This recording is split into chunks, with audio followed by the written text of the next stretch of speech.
इतना भगा रहा है पेंटर तो बीपी बढ़ेगा।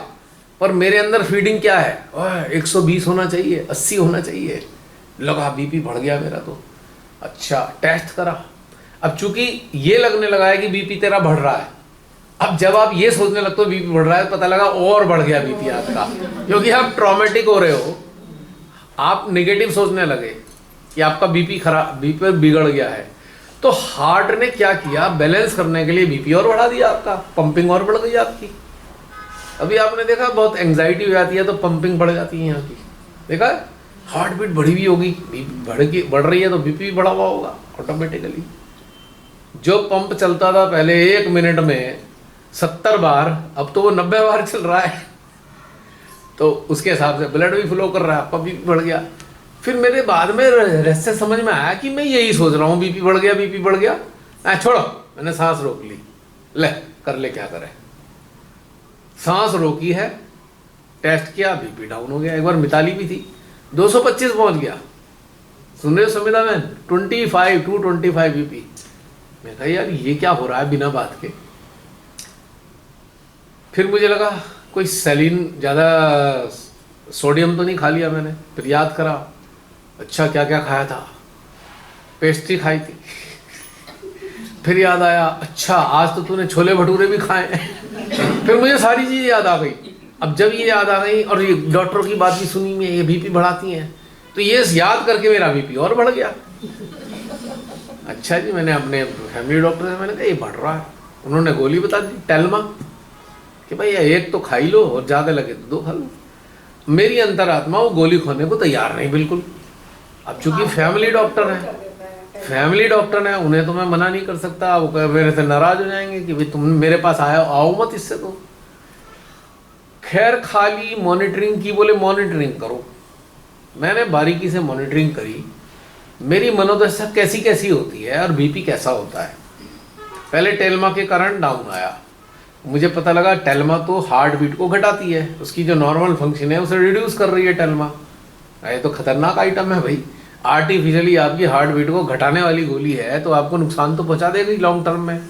अब आपको लॉन्ग टर्म में अगर आप खाओगे तो 100% हार्ट एक दिन खड़ा हो जाएगा कि अब मेरे से कुछ नहीं होने का। इसीलिए कोई भी मेजर सर्जरी करते हैं तो उसके पहले अगर कोई पेशेंट टेल्मा खाता है तो उसे मना करते हैं कि इमरजेंसी भी ब्लड लॉस हो तो हार्ट तो आपका पंप ही नहीं कर पाएगा, करेगा ही नहीं, मर जाओगे वैसे ही। तो उसके बाद धीरे धीरे मैंने अपने समझ को समझा कि भाई मैं समझ क्या पा रहा हूँ। सबसे पहले मैंने ये रिलीज करा क्या बीपी कुछ नहीं। मैं चिंता इस चीज की नहीं कर रहा था कि मेरा बीपी बढ़ गया है, बीमार हो जाऊंगा, क्या होगा, मर जाऊंगा। मेरे को ना बीमार होकर रहना अच्छा नहीं लगता, मतलब I don't feel like good कि भाई बीमार होके चले या मेडिसिन खा के जिंदा रहो। आई फील वेरी बैड, मैं इससे तो मर जाऊँ, कहाँ दवाई खाते रहोगे हमेशा। तो मैंने कहा अच्छा आई एम सॉल्यूशन ओरिएंटेड, कुछ हुआ है उसकी तरफ चलो, उसके अपोजिट चलो, प्रॉब्लम के बारे में मत सोचो, आप देखो इसका निदान क्या होगा। तो मैं सोचने लगा क्या करूं। फिर मैंने कहा अच्छा एक काम करता हूं। मेरे को एक अपनी समझ ये आई कि भाई हार्ट धड़कता है अगर तो ये पंप करता है। मैं कहा पहले इसको ही रोक दूं। मैंने सांस रोक ली, 1.5 मिनट तक सांस रोकी, बीपी चेक करा 120। मैं कहा हाँ मिल गया रहस्य, मेरे को अब सूत्र मिल गया इसका बीपी का। एक खाने पीने का लफड़ा नहीं है, पहले इसको ठीक करो कि आप ये सोच रहे हो कि बीपी बढ़ेगा आपका। फिर चूंकि बहुत से लोगों ने बता रखा है सर्केडियम रिदम के हिसाब से नहीं चलोगे, और ये सच भी है। सोने जागने का टाइम ऑर्गन का टाइम है, और हम उसको बाईपास करके गलत शैली अपनाएंगे तो बढ़ेगा। क्योंकि वो एक बढ़ इसलिए नहीं रहा है कि आप बीमार हो, बढ़ इसलिए रहा है कि हार्ट को 2 बजे तक अगर आप जाग रहे हो तो नॉर्मल वेव के आपकी जो ब्रेन की सप्लाई है वो कम होगी। अगर इसने हार्ट अगर पंपिंग नहीं बढ़ाई तो जागे हुए ब्रेन को सप्लाई चाहिए, ज़्यादा चाहिए सोने की अपेक्षा, तो इसलिए बीपी बढ़ रहा है। ये टेक्निकल पॉइंट समझ में आ गया, किसी ने नहीं समझाया मेरे को, बस इतना ही बताया था सर्केडियन रिदम। पर मैंने इसको एनालाइज किया भाई सर्केडियन रिदम से होगा क्या आखिर, फिर ये समझ में आया। दूसरी चीज़, कमरे की लाइट जली हुई है, लाइट जब जली रहती है तो आपके हार्ट को समझ में आता है कि दिन निकला हुआ है। तो उस हिसाब से चलता है, पंपिंग करता है। अब लाइट बुझा दो, ब्रेन ये कहेगा अच्छा भाई अब तो सोने का टाइम है आराम का, वो डाउन हो जाएगा। एक ये भी कारण मेजर समझ में आया। लाइट एक और काम करती है, ब्रेन को भी समझाती है एक चीज। ब्रेन ये जानता है कि सूरज और लाइट एक ही बराबर है, प्रकाश हुआ है, तो इसका मतलब ब्रेन का मतलब यह है कि अब जागना है। अब टाइम हो रहा है रात के 3 बजे का, आपने लाइट जला रखी है, तो ब्रेन कंफ्यूज है कि जागूं कि सोऊं कि आराम करूं। तो ये सारे इम्बैलेंस आ रहे हैं, ये भी सच है। पर मेरे पास इंफॉर्मेशन है कि भाई तू तो रात को 2 बजे सोता है, तो तेरा तो बीपी बढ़ना ही बढ़ना है। कन्विंस हो गया इस बात से, ठीक। तो हम इस पे भी देख रहे हैं, तो इसके कारण भी हमारा बीपी बढ़ रहा है। अब हमने कहा छोड़ो, तेरे ही गर्दन ही दबा देते हैं, सांस ही नहीं लेने देते तेरे को। अब ऑक्सीजन दी नहीं ब्रेन को, हार्ट को। धीरे धीरे करके देखा, धड़कनें भी कम होने लगी, धड़कनें घटने लगी, तो बीपी नॉर्मल हो गया। तो किसी को ट्रॉमा हो जाए बीपी का, सांस रोक लो बिना चिंता करे, बार बार सांस रोको। जब आप सांस रोकोगे तो उसके बाद क्या होगा, आप धीरे धीरे करके लंबी लंबी सांस लोगे। लंबी सांस लोगे तो आपके ब्लड में ऑक्सीजन जाएगी। जब ब्लड में ऑक्सीजन जाएगी तो आपका जो चाहिए सिस्टम को, उसे मिलने लगेगा, हार्ट को ऑक्सीजन ज़्यादा मिलेगी, थोड़ा बैलेंस हो जाएगा। इसको मैंने कैसे कोरिलेट किया विभोर, बजाज के स्कूटर सबने चलाए होंगे। जब पेट्रोल खत्म होता था, पिस्टन जल्दी जल्दी चलता था, ऐसे ऐसे हिलता था। जब उसमें वो रिजर्व लग जाता था ना, तो देखा है वो कितनी जोर जोर से चलता था पिस्टन। मैंने कहा इसका मतलब पिस्टन तब ज़्यादा तेज चलेगा जब इसको फ्यूल नहीं मिलेगा। हार्ट की फ्यूल क्या है? ऑक्सीजन। आप इसे लंबी लंबी गहरी गहरी सांस ले लेकर ऑक्सीजन दे दो, हार्ट अपना नॉर्मल स्पीड पे आ जाएगा, धीरे धीरे पंपिंग करना स्लो कर देगा। तेज तेज इसलिए चल रहा है कि सप्लाई कम हो रही है इसकी, काम इससे ज़्यादा ले रहे हो, खिला रहे नहीं हो इसको कुछ भी। तो ये बहन मुझे अपनी छोटी छोटी बातें मैंने इसलिए शेयर की हैं कि ट्रॉमेटिक मत हो। 200 भी पहुंच जाएगा कोई दिक्कत नहीं, मेरा हो चुका 225, उसी क्षण डाउन किया सांस रोक रोक कर। शुरू में तो मैंने कहा अच्छा ये खा लूँ, मैं कहा कब तक खाऊंगा। फिर मेरे समझ में आनी शुरू हो गई कि लग रहा है हार्ट बीट बढ़ रही है, लग रहा है सांस जो है आपका वो बीपी बढ़ रहा है, तुरंत आप जो है सांस बंद कर लो, टेम्परेरी रिलीफ आपको मिलना शुरू हो जाएगा, इमीडिएट इंस्टेंट रिलीफ। फिर मुझे समझ में आया जो प्राणायाम करते हैं उससे स्वस्थ क्यों रहते हैं, क्योंकि आप सांस को आयाम देते हो, रोकते हो, वो रुका हुआ प्राण आपके पूरे शरीर में मूव होता है और वहां भी सप्लाई चली जाती है जहां नॉर्मल कंडीशन में नहीं जाती। अब देखो आपके मन में एक ट्रॉमा चल रहा है, ठीक है, इमोशनली इम्बैलेंस आया हुआ है, पूरी तरह इमोशनल आप इम्बैलेंस हो, तो आपकी जो ऑक्सीजन की सप्लाई है वो सीज करेगी, वो आपको घटेगी, क्योंकि सारी एनर्जी आपके ब्रेन में घुसी हुई है। जो आपके सोच सोच कर ट्रॉमा आ गया है, ब्रेन में इम्बैलेंस दे रहे हो आप नेगेटिव सोच सोच के, ठीक है। ऐसी कंडीशन में ब्रेन को प्रॉपर सप्लाई नहीं मिल रही है या कम मिल रही है। आपने जबरदस्ती एक बात थोप दी, आपने उस पर थोप दिया, नहीं अभी बम फटने वाला है, इसी वक्त आपने थोप दिया उसके ऊपर, ब्रेन को पता है नहीं फटेगा, पर आपने तो कहा नहीं फटने वाला है, जबरदस्ती पंगा ले लिया। अब वो ब्रेन जो है अपना उल्टा सीधा काम करना शुरू कर देता है। सारी आपस में सिंक्रोनाइज्ड है, एक चीज़ गड़बड़ाएगी तो बाकी चीज़ें गड़बड़ा जाएंगी। जैसे गाड़ी का इंजन है, इंजन के साथ कितने सारे पार्ट जुड़े हुए हैं, ठीक है। अब हम कहें चलो भाई चलो इंजन तो ठीक है, इसका पंप खराब हो गया, सप्लाई कम हो गई ना उसकी। तो ऐसी हमारी बॉडी के अंदर बहुत सारा चक्कर है जो हमारे नकारात्मक सोचों से इम्बैलेंस लाती हैं चीज़। कुछ भी नहीं समझ आ रहा है, हर कंडीशन में एंजाइटी है, डिप्रेशन है, टेंशन है, गुस्सा है, सांस रोक लो, तुरंत इंस्टेंट रिलीफ। सांस रुकते ही थॉट बंद। जो आपको स्टिमुलेट कर रहे थे, परेशानी दे रहे थे, डिप्रेशन दे रहे थे, आपने पॉज बना के आधा 1 मिनट का आपने पॉज बना के सांस रोकनी शुरू कर दी। 5 मिनट 10 मिनट ये आपने प्रोसेस किया, उसके बाद आपको लगा कि वो थॉट का प्रभाव खत्म हो गया, ब्रेन सही काम करने लगा। और दूसरा, अगर कुंडली उठ चुकी है, कुंडली उठ चुकी है लेकिन मेंटल ट्रॉमा अभी भी आपको सताता है, सांस रोकते ही सेंट्रल हार्ट खुल जाएगा। प्राण जो है आपके हृदय में रुकता है, प्राण, prana is a power, cell of power. सांस भरी, आपने रोकी, सेंट्रल हार्ट में लग गया वो सेल। जो हार्ट आपकी अच्छी समझ से खुलना था वो इस सेल से भी खुल जाता है, सेल से भी खुल जाता है, क्योंकि पावर है। और किसकी पावर है? डिवाइन पावर है। एक सांस अंदर आया है, आपको जिंदा रखना है उसने, फिर दूसरा सांस आ रहा है, फिर जिंदा रख रहा है, और आपने उसे थोड़ी देर के लिए, आधा मिनट पौन मिनट के लिए रोक लिया, इसने हार्ट को खोलना शुरू कर दिया। हार्ट जब खुला तो सबसे पहले इसने हार्ट को, बायोलॉजिकल हार्ट को बैलेंस किया। सबसे पहले बैलेंस करता है बायोलॉजिकल हार्ट को। कुछ भी हो जाए आपका बैलेंस हो जाएगा हार्ट, चाहे टेम्परेरी तौर पे हो। तो ये बहन धीरे धीरे करके बहुत सारी चीज़ें समझी, तभी मैं बता पाता हूँ एक चीज़ ये। बाकी मेडिकल टर्म में अपने एक्सपेरिमेंट होते हैं, वो एक अलग मैटर है, लेकिन हम जो किस तरीके से अपने आप को बैलेंस कर सकते हैं।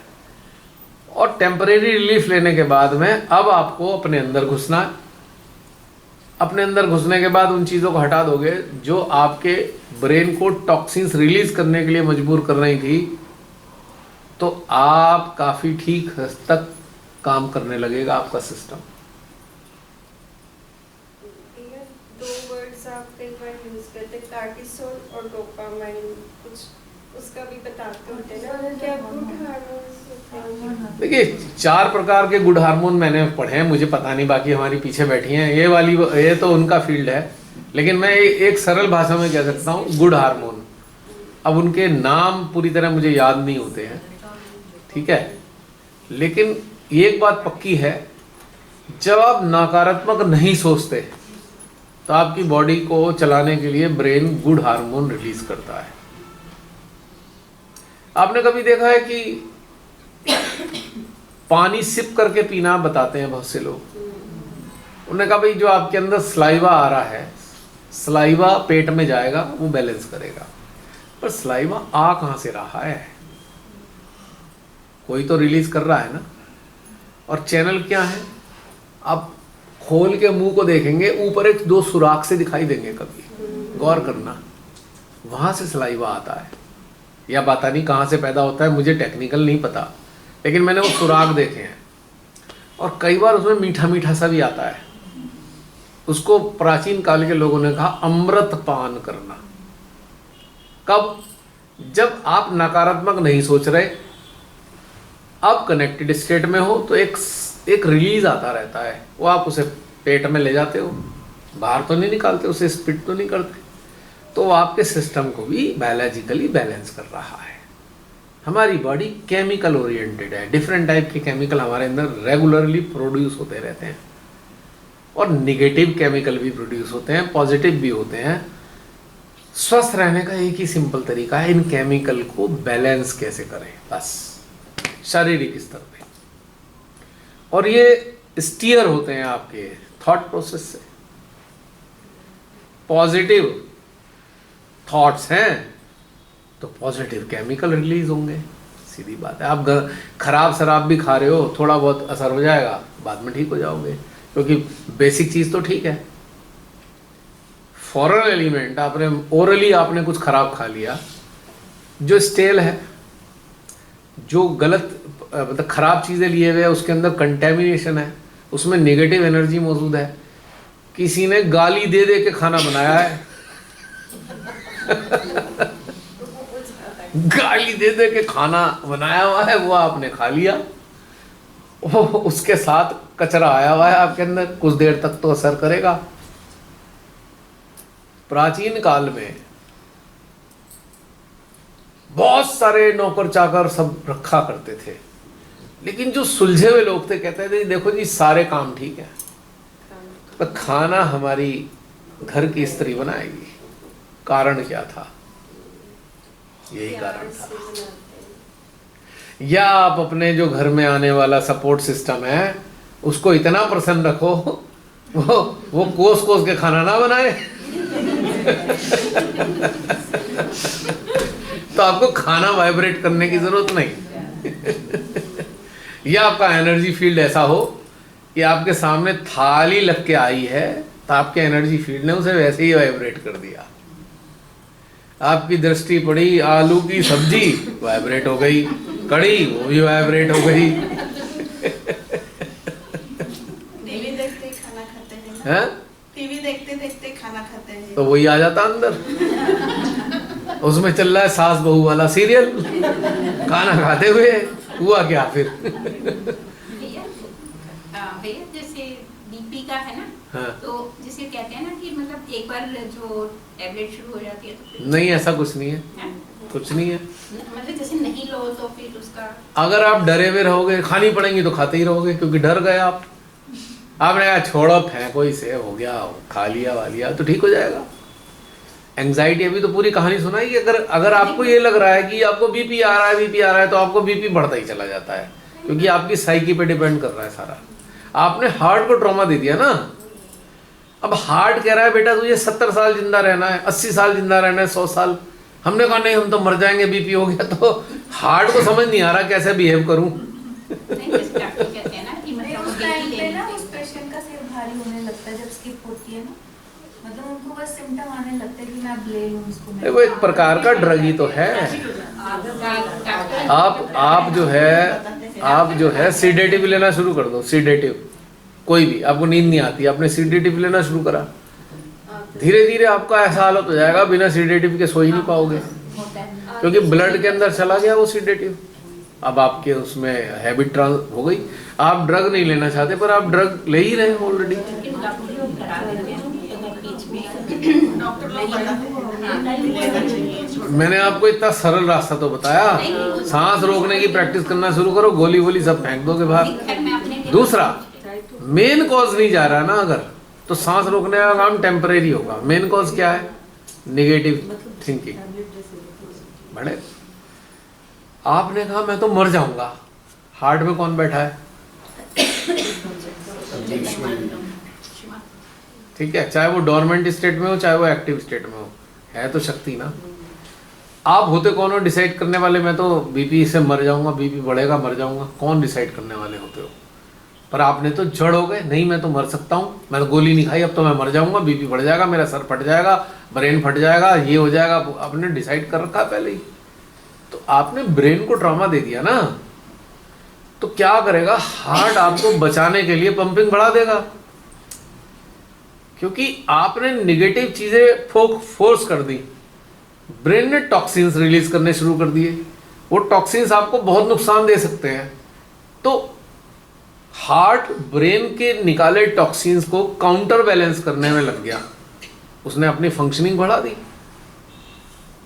तो अगर बीपी बढ़ रहा है तो अगर बारीकी से अगर आप देखेंगे, समझने की कोशिश करें, तो एक पॉजिटिव है वो भी कहीं ना कहीं, क्योंकि आपने उसको एक ऐसी चीज़ें अपने अंदर डाल दी हैं थॉट के फॉर्म में जो आपके ब्रेन को भी डैमेज कर सकती हैं, आपके ऑर्गन को डैमेज कर सकती हैं। उसने क्या कहा कि भाई हमारे शरीर में अगर ऑक्सीजन घट जाएगी तो बहुत सारी चीज़ें डैमेज हो जाएंगी। ऑक्सीजन कैसे पहुंचेगी हमारी बॉडी के पार्ट्स में? कैसे पहुंचती है? ब्लड के जरिए। ब्लड में हीमोग्लोबिन है तो सप्लाई बढ़ रही है। अब हमारे यहाँ हम दुख में डूब गए, सारा सिस्टम लिथार्जिक हो गया, ठीक है। जो ऑक्सीजन, उदाहरण दे रहा हूँ, 1 मिनट में पहुंचनी थी, अब वो ऑक्सीजन पहुंच रही है 2 मिनट में, डिले आ गया, ऑर्गन को लॉस होना शुरू हो गया। और ये सारा जो वेल विशर है, हार्ट सबसे बड़ा वेल विशर है हमारा। ब्रेन मैनेजर है जो शरीर को चलाता है, हार्ट इसका वेल विशर है सबसे बड़ा।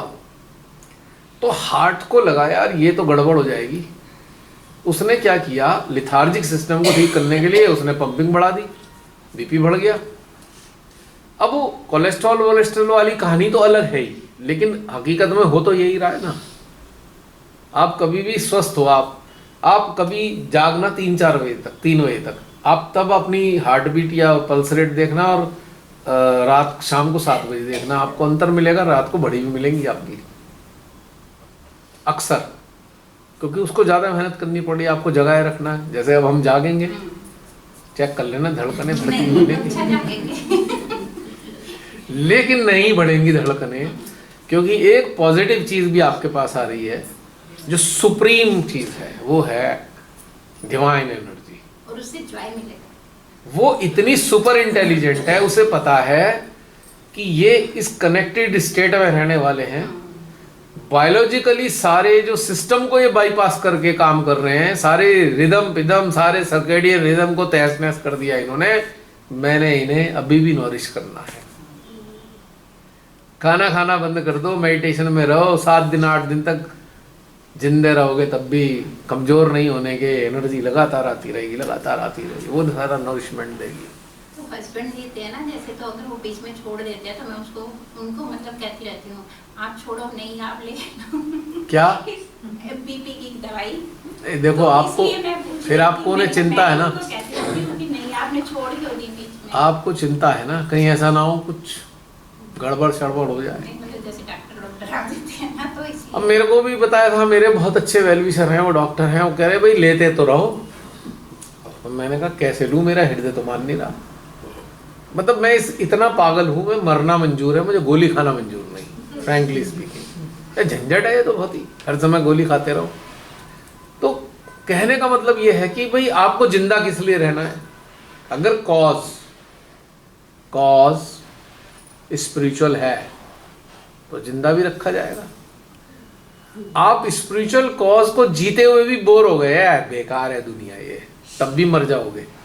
मरने का टाइम नहीं होगा तब भी मर जाओगे, क्योंकि अब आप स्वतंत्र हो, अब आप जीना ही नहीं चाह रहे। कहाँ जिए बेकार, यहाँ लड़ाई वहाँ लड़ाई, ये झगड़ा, वो बम फोड़ रहा है, वो मार काट मचा रहे हैं, वहाँ पे यूक्रेन में ये चल रहा है, अब न्यूक्लियर वार भी शुरू हो रही है, ये सब चल रहा है। कहाँ फंसा हुआ हूँ मैं, छोड़ो यहाँ से झंझट। डिवाइन पावर आपको 100 साल तक जिंदा रखना चाह रही है, फिर भी आप जल्दी मर जाओगे, क्योंकि आप चाह ही नहीं रहे जीना। एक फ्रीडम है, मर भी सकते हो बिना किसी बीमारी के, और जी भी सकते हो 1000 बीमारी के बावजूद भी। समझ रहे हैं मैम?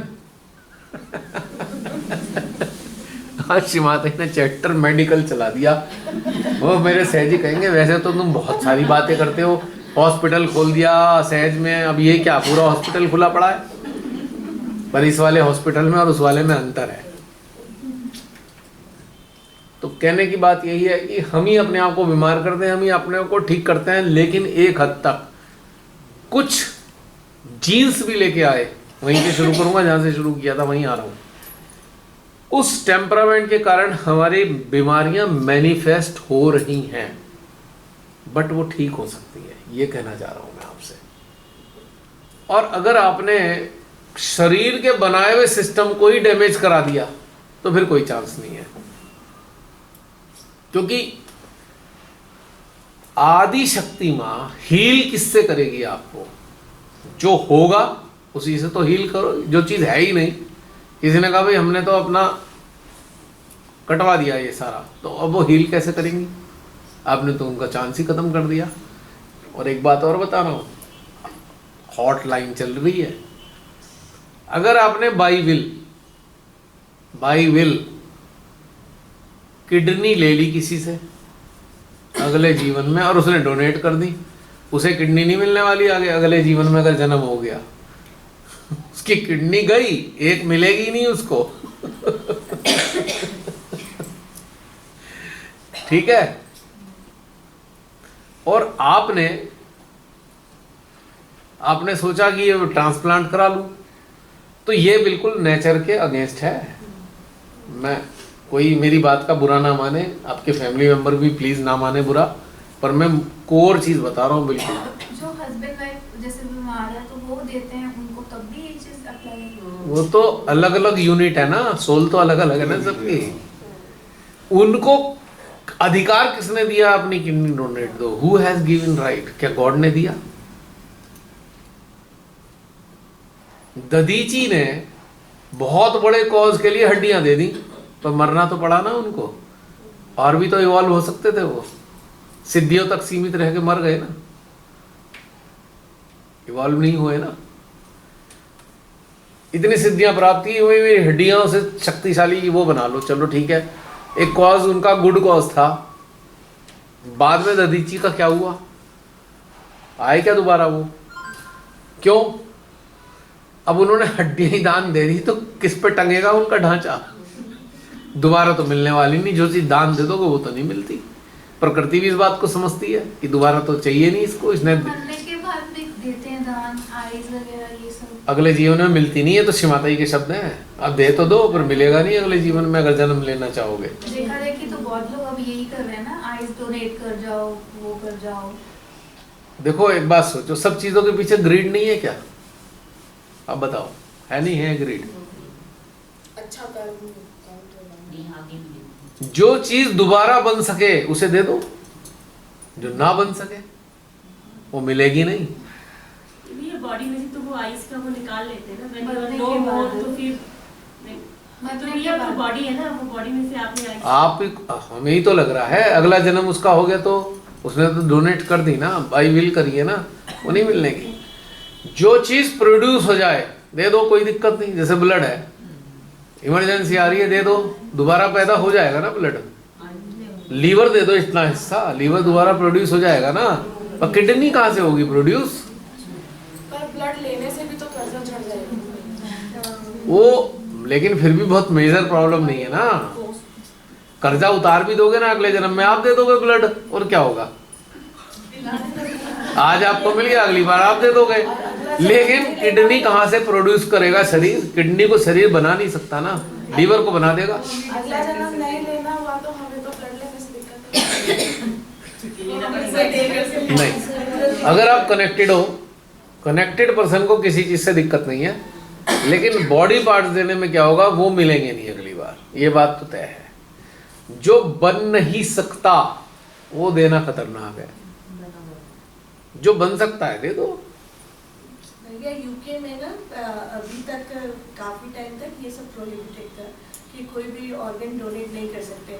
अच्छा, अब ये नई गवर्नमेंट आई है, या मतलब कुछ टाइम से ऐसा है कि मतलब अब जो भी बन रहा है तो सारे उसके ऑर्गन निकाल के और किसी और को वो करना है। अब धंधा चल गया ना। तो फिर मतलब क्योंकि मेरी डॉटर को भी पता है कि भाई आपसे मुझे मिला था नॉलेज, तो मैंने बताया था कि भाई कभी कुछ डोनेट नहीं करना है।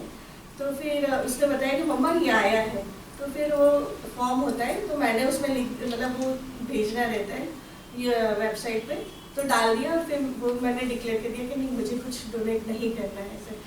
तो मतलब वो अब ऐसा है कि वो करना। आप एक साधारण चीज समझ लो, मतलब अब वो लोगों ने आपने किसी मंदिर में 10,000 रुपए दान दिए, ले लोगे वापस? जब पैसे नहीं ले सकते तो अंग कहाँ से मिलेंगे दान देने के बाद? परमेश्वरी कहेंगी भैया इसने स्वेच्छा से दान कर दिया, अगला जीवन लेने पे तो इसे मिलेगा ही नहीं ना, मिलना ही नहीं है ये। आपने देखा होगा बचपन से कोई ब्लाइंड ही पैदा होते हैं। कौन होते हैं वो लोग? दो तरीके के लोग होते हैं, या तो उन्होंने स्वेच्छा से आंखें दान कर दी हैं, या आंखों का बुरा इस्तेमाल किया है। ईर्ष्या करिए देख देख के, अच्छा मर्सिडीज ले आया, अब मैं किसी तांत्रिक के पास जाता हूँ इसका एक्सीडेंट हो जाए। तो कहने का मतलब ये है, दो ही कारण है जो मुझे समझ में आते हैं। एक लॉजिक की बात है, भाई दान कर दिया वो वापस थोड़ी मिलेगा। आप कोई भी चीज दान कर दो वो रिटर्न लेते हो क्या? तो ये बहन टाइम क्या हो गया? खाने का टाइम नौका रखा था, मेडिकल सेशन पे एंड करने। ये जो प्रथा चलती है जैसे बाल दान करते हैं ये सब, इसका भी कुछ जिसके आगे दान लिखा गया वो कचरा ही है, बेकार के चक्कर में क्यों पड़ रहे हो? पैसे दान कर दो, उसमें क्या नुकसान है? ठीक है कर दो, पर आपके अंदर आ गया ना, कोई तो रिकॉग्नाइज करे मैंने पैसे दान करे हैं, आ गई ना ईगो, कोई तो पहचाने मैंने 1 लाख रुपए दिए, मेरा नाम लिख दो इस पे पट्टी पे। तो बीमारी लगा ली ना आपने, एक डिजीज इंजेक्ट कर ली, डिजीज। मैंने 1 लाख रुपए दान देता हूँ, मैं वहाँ अनाथ आश्रम को दान देता हूँ, मैं उस वाले उसमें। ये क्या है दान देते हो? Who are you? उसके फोटो भी खिंचवाते हैं। हाँ, अब तो 5 किलो आटा देने पे भी फोटो खिंचा के डाल देते हैं। गरीब कह रहा है इससे तो ना ही देते तुम, मैंने मेरी बेइज्जती कर दी। फेसबुक पे डाल दिया, मेरी इंसल्ट कर दी, मैंने आटा लेके खा लिया। मैं तो मेहनत करता हूँ। तो एंड क्या है इसका? दान का एंड क्या है? लालच। शुरुआत क्या है? लालच। अंदर कहानी हमारे अंदर बैठा हुआ है, दान करोगे तो ज्यादा मिलेगा, ये जो दान करेंगे अगले जन्म में है नहीं, ज्यादा मिलेगा। अब ये बताइए, भोजन के बाद बैठने का तो मूड नहीं होगा? बैठना है पक्का? फिर खा लो। आज बैठ जाते हैं, कल से देखेंगे ना बैठे ज्यादा देर तक, क्योंकि सिस्टम गड़बड़ा जाएगा। पर ज्यादा देर तक नहीं बैठेंगे, है ना? थकने की बात नहीं है, थकने की कोई बात नहीं है। एक सिस्टम, यानी कि रूटीन, 5 बजे उठ पाओगे आप आराम से, आप फ्रेश रहो। आप पता लगा बड़ी मुश्किल से तो उठ के आ, या फिर यहाँ आके सो गए और किसी ने कहा सो रहे, नहीं नहीं मेडिटेशन में हूँ।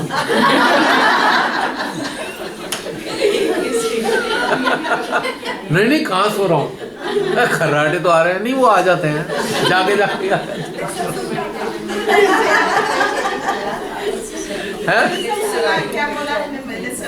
एक हमारे अंकल थे, वो बेचारे नहीं रहे कोरोना में, उनके बेटा और वो दरगन अंकल, वो जाग रहे हैं, आंखें बोली खर्राटे आ रहे हैं। मैं कहा अंकल जागे जागे खर्राटे ले रहे हो?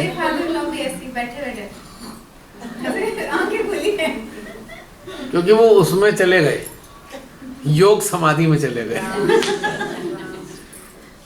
योग हो गया, हाँ, निद्रा से योग हो गया। बहुत सारी बातें अजीब अजीब सी भी लग सकती हैं जो YouTube पे देखेंगे। अब कोई तो बहुत हाईली क्वालिफाइड डॉक्टर भी होंगे, क्या बकवास कर रहे हैं भैया। जब फंसोगे तो मेरी बातें फॉलो करोगे, अपना मेडिकल साइंस फॉलो नहीं करोगे। लिख के दे रहा हूं मैं। क्योंकि जब खुद फंसता है इंसान, उसे सारी चीजें याद आ जाती हैं। और मेडिकल साइंस का तो उसे पता ही है, यार ये ड्रग लूंगा तो ये हो जाएगा, ये अपने अंदर डाल दी तो ये हो जाएगा, इसका ये रिएक्शन होगा, उसका वो। अब कहाँ जाऊं? अच्छा, किसी वैद्य के पास चला जाऊं या किसी होम्योपैथ के पास चला जाऊं? आप देखो बड़े बड़े डॉक्टर कहीं ना कहीं आपको कहीं और मिलेंगे। पहले ही एलोपैथी का ही सारा कूड़ा कचरा सारा पेट में से निकालते हैं, डिटॉक्स करवाते हैं। वो कहते हैं हमारी मेडिसिन तब तक लगेगी नहीं आपको, इतना गंदे इकट्ठा किया हुआ। हाँ, वो तो पेट ही आते ही साफ करेंगे सबसे पहले। आंतों में ही सारी चीज, आंतों में ही तो इकट्ठी हुई भी है। सब चीज आंतों से ही तो हो रही है। गड़बड़ सड़बड़ जो भी हो रहा है, सबसे पहले कहेंगे भाई इसे सारा कचरे को बाहर फेंको, है ना? करते हैं ना वो, कैस्टर ऑयल पिलाते हैं पूरा, ऑटोमेटिकली फ्लश कर दो, या वरना एनिमा लगाएं। वो फिर वो एनिमा वाला प्रोसेस है। अरे उसने कहा हमने ये भी नहीं करना जी। अच्छा भाई चलो ठीक है, पानी में बैठाएंगे आपको, घंटे भर 1.5 घंटे बैठो, आंतें बिल्कुल सॉफ्ट हो जाएंगी, उनकी जो जामा वहाँ हुआ है नरम हो जाएगा अंदर, फिर आराम मिल जाएगा। इससे भी नहीं हुआ, उसके बाद लेप लगा के रखेंगे उस पर, मट्टी का लेप लगाओ जी। 18 एलिमेंट ऐसे हैं जो ह्यूमन फ्रेंडली हैं मट्टी के अंदर, डॉक्टर राजीव दीक्षित ने बताया था। तो बहुत सारी चीज़ें करते हैं, लेकिन कुल मिला के यह है कि सारी चीज़ों का सार यह है कि अगर आप थॉट प्रोसेस ठीक कर लें तो आपके क्रियाकलापों के कारण बाहरी रीजन से, बायोलॉजिकल क्लॉक के अगेंस्ट जाने से भी कुछ चीज़ें पैदा हुई हैं तो ज़्यादा प्रभाव नहीं डालेंगे। बाहर का शत्रु इतना नुकसान नहीं करता जो घर का शत्रु नुकसान करता है नहीं? बाहर वाले शत्रु से तो आप प्रोटेक्शन डाल लेते हो, अंदर वाले शत्रु से कैसे बचाओगे? और सबसे बड़ा शत्रु आपके अंदर, मन के अंदर भरी हुई सूचनाएं, कंडीशनिंग, बैड हैबिट्स और उसके प्रभाव से होने वाले इमोशनल ट्रॉमास हैं सबसे बड़े शत्रु। और ये बाहर का बिल्कुल भी नहीं है। कोई कहेगा उसने मुझे ऐसा कह दिया, बुरा लग गया। बुरा क्यों लगा? अपनी इमेज बना के बैठे थे क्या? काय की इमेज बना रखी थी, मैं बहुत अच्छा हूँ। अरे किसी ने अपने विचार प्रकट कर दिए तो तुम्हारी इमेज क्यों टूट गई? अब बुरा लग गया, इमेज टूट गई। मेरे को इसने ऐसा समझ लिया, तो क्या जरूरत है, उसकी मर्जी है, जो चाहे समझे। हमने क्या ठेका ले रखा है किसी का कि हमें वही समझो जो तुम हम हैं? मत समझो, काय को टेंशन ले रहे हो?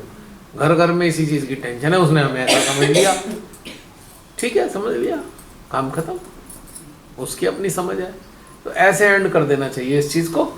आप हैरान रह जाएंगे, चमत्कारिक रूप से सब चीजें अच्छी लगने लगेंगी आपको। देखो, शरीर के मरने का अपना समय फिक्स है। इसको एक्सटेंशन अगर दे सकती हैं तो माँ आदि शक्ति दे सकती हैं, कोई एक्सटेंशन नहीं दे सकता। ना ग्रह, ना नक्षत्र, ना पूजा, ना पाठ, ना महामृत्युंजय, कोई नहीं दे सकता। माँ आदि शक्ति के अलावा कोई एक्सटेंशन देने वाला किसी भी लोक में कोई पैदा नहीं हुआ, ठीक। अब उनकी एक्सटेंशन कई चीज़ों पे निर्भर करती है। सबसे पहले तो आपके स्टेटस में निर्भर करती है, आप इस संसार में कर क्या रहे हो। नंबर 1, आप चाहते क्या हो, 2 चीज़ों पे टिकी हुई है। बिल्कुल प्रकाशित मानव बोर हो गया दुनिया से, 2 दिन में ही खत्म, नहीं जीना, क्या करना है यहाँ पे सड़े हुए जीवन में।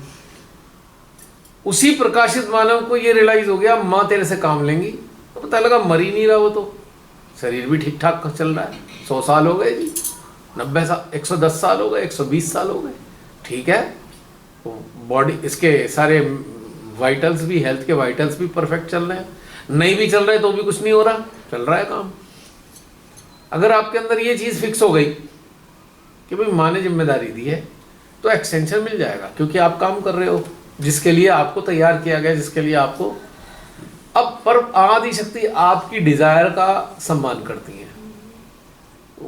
वो कहेंगे, उसने कहा नहीं नहीं श्रीमाता जी ऐसा है, मैं स्थूल रूप में काम नहीं करना चाहता, ठीक है, this is your choice. Extension, immediate extension. पता लगा रात को अच्छे से ध्यान करके सोई, सुबह तक नहीं रहे, मन उब गया, उन्होंने डिसाइड कर लिया मैं सटल फॉर्म में ही रहूंगा, चला गया शरीर।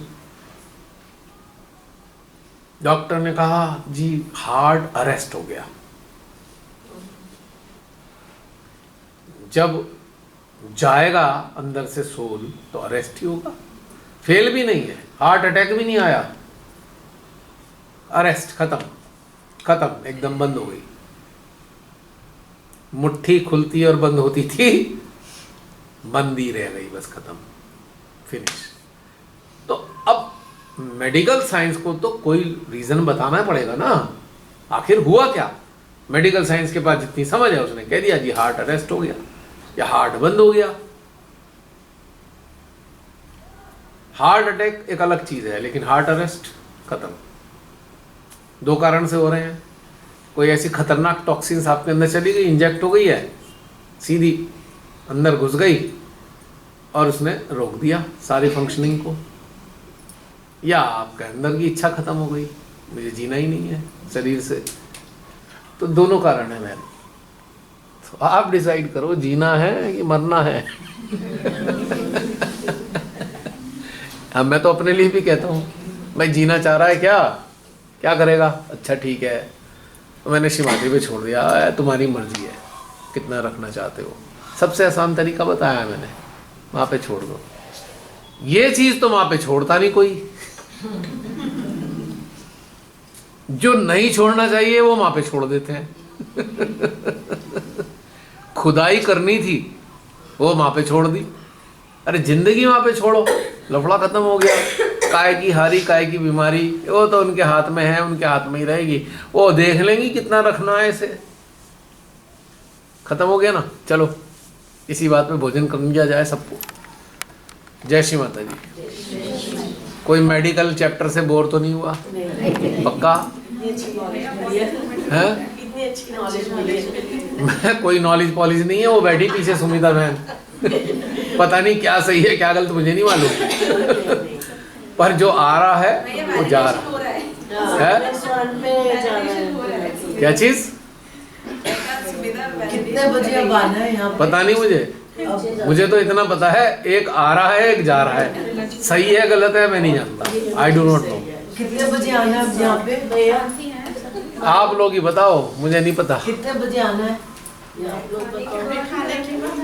देखो दीदी को बता दो, 2 नींद तो ले चुकी हैं कि वास्तव में सोने ही जाना है या नहीं जाना है। डिनर -1 पे है, -1 पे नीचे एकदम। -1 मतलब ग्राउंड अंदर? अच्छा, ग्राउंड से भी नीचे, बेसमेंट में। चलिए -1 1 में। घंटे बाद आए ना। 1 घंटे बाद तो नहीं आ पाएंगे। अरे आधा घंटे में कहाँ खा लोगे आप? हाँ वही ना, आधा घंटा तो 1 घंटा तो हो गया। 9:30 हुए हैं, 10:30 तो हो ही जाएंगे आते हुए। 1 घंटा तो भूल जाओ, 1 घंटा तो लगना ही लगना है। हाँ, लग रहा और कोई टॉर्चर नहीं है कि भाई आधा घंटे में खा के आना है। हम यहाँ आनंद के लिए आए हैं, टॉर्चर के लिए नहीं आए। आज का दिन आपका मूड है, मैं तो चाह रहा था कि खाने के बाद आप मस्ती करो। हाँ वही मेरा भी दिल है कि आज आपने पूरा दिन ट्रैवल किया है। आप मेरी छोड़ दो दीदी, आप लोगों के लिए है सारी चीजें। 10 सुबह जल्दी, मुझे तो नींद आ भी नहीं रही। है ना भैया? 10 सुबह जल्दी उठेंगे। आप देख लीजिए क्या करना है, बैठना है तो ठीक है, वरना है थोड़ी देर बैठ जाएंगे। 1 घंटा बैठ जाएंगे। चलिए, तो अभी क्या टाइम है? 9:30। 10:30 आ जाते खा के, 10:30 आ जाओ। पता है क्या है भैया, बारात तो आई नहीं है अभी, तो लड़की देखने आए, 10-25 ही लोग हैं, ज्यादा भीड़, टाइम नहीं लगेगा।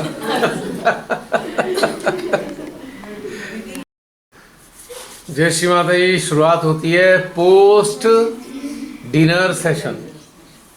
हालांकि था नहीं, पर आप सबकी डिमांड पर ये हो गया, क्योंकि आप ही लोगों के लिए है सब कुछ। ये अपनी तरफ से कोई कहानी नहीं है। नहीं, जो आपकी चेतनाएं चाह रही हैं उनके लिए है। क्यों? ये सेशंस चेतनाओं की लॉन्ड्री है।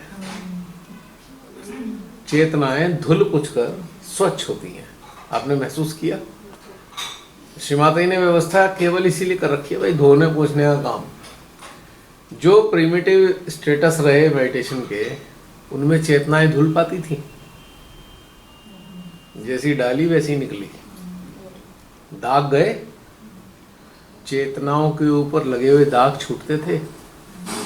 नहीं छूटते थे, हम उसे ढक लेते थे। उस पर स्टिकर लगा दो, दाग अंदर है, बाहर स्टिकर लगा के चिपका दिया, हाँ हाँ मैं ठीक हो गया, पर धुले नहीं ना। अब धुल रहे हैं, महसूस होता है। धुलने की पहचान क्या है?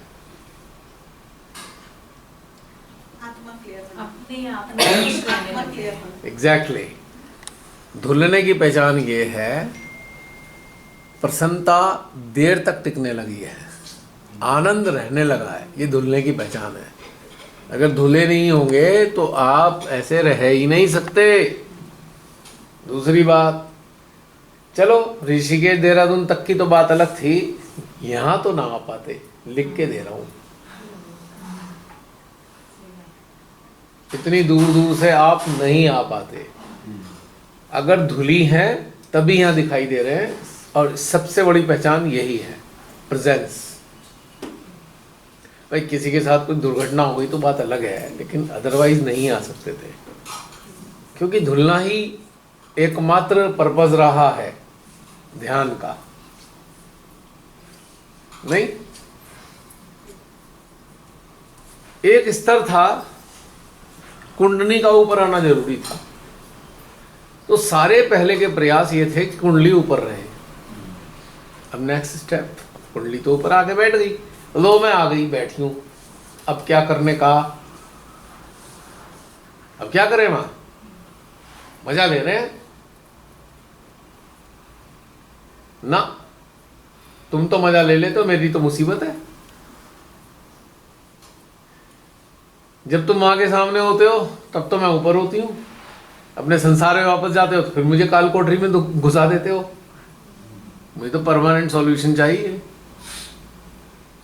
मैं माँ सामने बैठी, माँ का एनर्जी फील्ड उठा के रखेगा, लेकिन जैसे ही मुड़ोगे वापस अपने वतन की ओर, फिर कुंडली माँ को कहोगे चलो ताले में, जहाँ से वहीं घुसा के आ गए, फिर लगे उसी चक्कर में।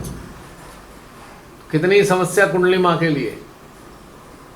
तो नेक्स्ट स्टेप क्या है कि अगर कुंडली शस्त्रार पर रहने लगी है तो उसकी शक्तियों से चेतना को धोना पोंछना है, दाग धब्बे मिटाने इसके चेतना के। मन ने इस चेतना पे अनेकों धब्बे लगाए, उन्हें साफ करना, उजला बनाना है चेतना को। अभी तो चेतना कंटेमिनेटेड है, पता नहीं कितने प्रकार के कचरे से उसके धब्बे लग गए, और उसके धब्बे के निशान है। निशान होने के कारण थॉट्स आते हैं, ये निशान ना होते तो थॉट्स भी ना होते। पॉइंट समझ रहे हो? निशान है चेतना पे, उसी के कारण थॉट्स आ रहे हैं। निशान नहीं है, थॉट्स भी नहीं है। भैया हमारी चेतना उन्नत नहीं हुई थी, तुम्हारा चित्त भी अच्छा नहीं था। कहाँ से होगा? हाँ, तो इसीलिए शिव माता जी कहती है कि मैं ही चित्त हूँ, माँ से तो जुड़ ही नहीं पाए, चेतना हमारी उन्नत नहीं थी। अब आप लोग ये सुन के इनसिक्योर फील मत करो, ये बता रहा है कौन कौन इनसिक्योर हो रहा है। राइट हार्ट में प्रॉब्लम आ रही है। आप में से कुछ लोगों की चिंता हो गई। चिंता की बात नहीं, सॉल्यूशन पे जाना है हमें। अब तो वो आ रहा है ना, वो क्या आता है, वो लिक्विड सा वेनिश डालो, चेतना पे डालो। आपके पास श्री माता जी ने कुदरती वेनिश दे रखा है, उसकी 2 बूंद डालो, रगड़ो, दाग धब्बा साफ, चेतना साफ। हाँ? बाजार से भी नहीं खरीदना। बताओ कहाँ से आएगा ये डिटर्जेंट, ये वेनिश कहाँ से आ रहा है? हार्ट से, शस्त्रार से नहीं आ रहा, हार्ट से आता है। क्योंकि उस वेनिश का नाम क्या है?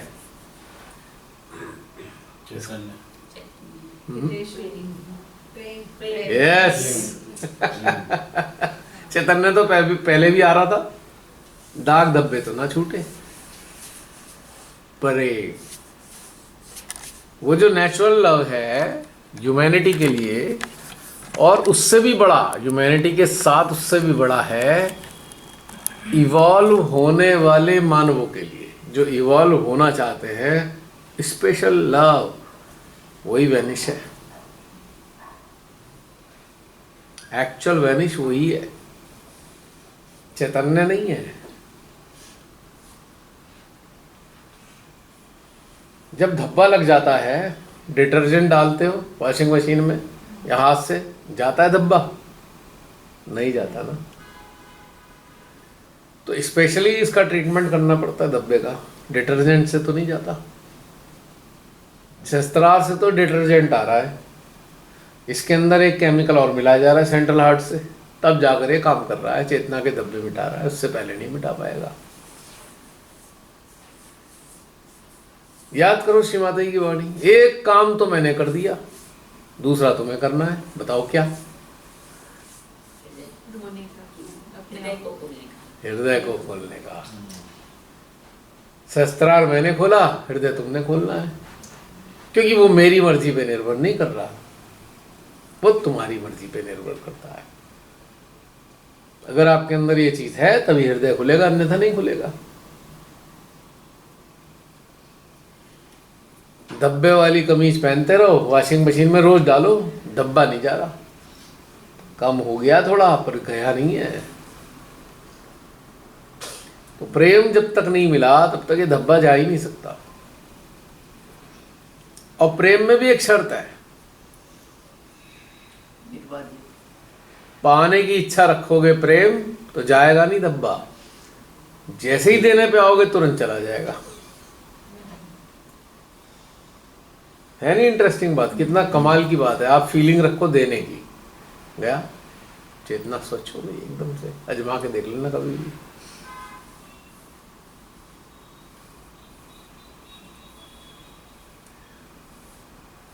When you are in greed, you are in need.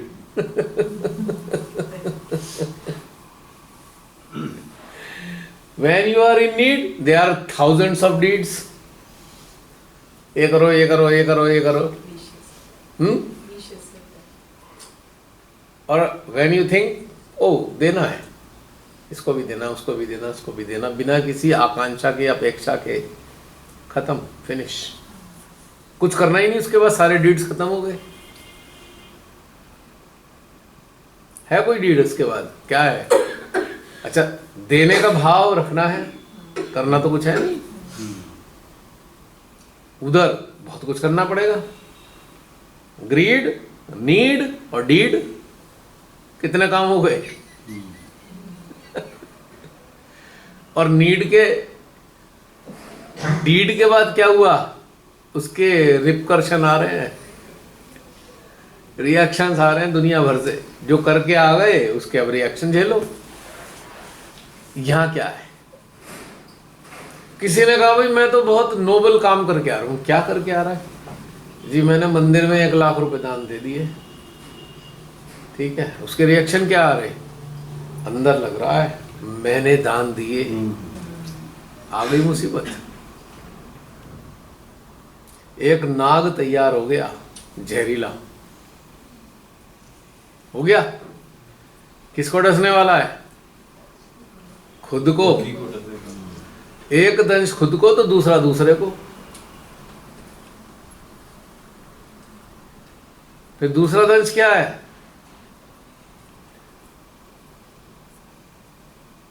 हृदय खोलो. श्री माता जी ने कहा है 2 पैसे. वो पैसे कहां जा रहे हैं पता है? खड़े होके बता तो रहे हैं भैया देना शुरू करो, हृदय खुल जाएगा, नाभि खुल जाएगी.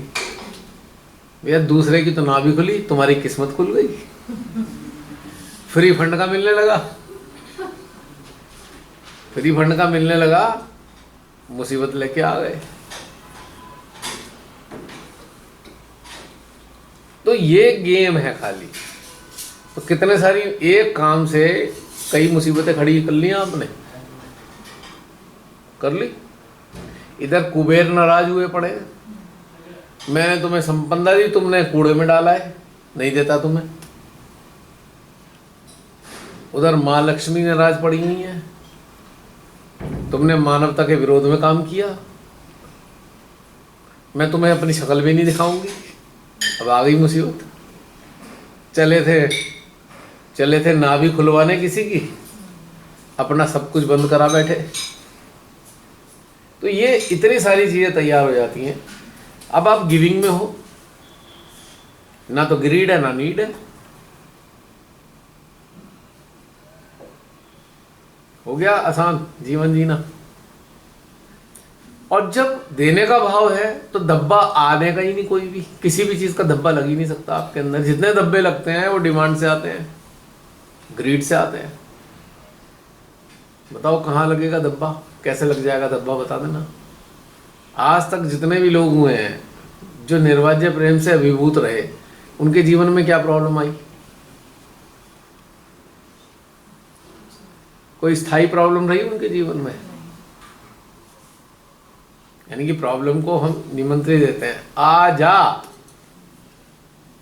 ग्रीड आया, नेगेटिविटी आ गई, उसे नहीं हम आइडेंटिफाई कर रहे. उसका परिणाम आया तो उसे आइडेंटिफाई कर रहे, नेगेटिविटी आ गई. कह रहे भाई जब मैं आई थी तब तो तुम्हें पता ना कुछ भी, अब तो इसका परिणाम है, अब ये खत्म कैसे होगा बताओ. रेड लाइट क्रॉस करी और दूसरे की स्कूटी ठोक दी. अब ये रिवर्स कैसे होगी? अब तो चालान भरना पड़ेगा और उसको पैसे भी देने पड़ेंगे. नहीं, रेड लाइट क्रॉस करी क्यों? वहीं रुक जाते तो ये सब बवाल ना होता. तो सारी चीजें आपके एक्शन और रिएक्शंस, एक्शन पे रिएक्शन ही रिएक्शन आते चले जाएंगे. और जब आप देने के भाव में हो तो आपका कुछ बिगड़ ही नहीं सकता. बाहरी रूप से कुछ बिगड़ता हो तो कोई फर्क नहीं पड़ता. क्या होगा? पहले 100 ग्राम गोबर था, अब 75 ग्राम रह गया. इतना ही तो अंतर है, बिगड़ा तो कुछ नहीं ना। अब टेंशन हो रही है 75 ग्राम कम, 25 ग्राम कम हो गया तो एक समस्या है। अब देने वाला तो ये सोचता ही नहीं है कि गोबर कम हो गया तो क्या टेंशन है भाई, क्या फर्क पड़ जाएगा उससे। गोबर की उपयोगिता क्या है, या तो लीपा जाएगा या उसके उपले बनेंगे, नहीं अंत में तो वो जलना ही है, या तो पुतेगा या जलेगा। उसका कोई उपयोगिता हो तो बताओ मेरे को गोबर की। पुतेगा तो कंज्यूम होगा, जलेगा तो नष्ट होगा, रहेगा क्या वो गोबर? गोबर रह पाएगा? या फिर एक और उपयोग है, खाद बनेगा, रहेगा तो तब भी नहीं। तो फिर ढेर क्यों लगाने की जरूरत है? माइंड समझ में आ रहा है?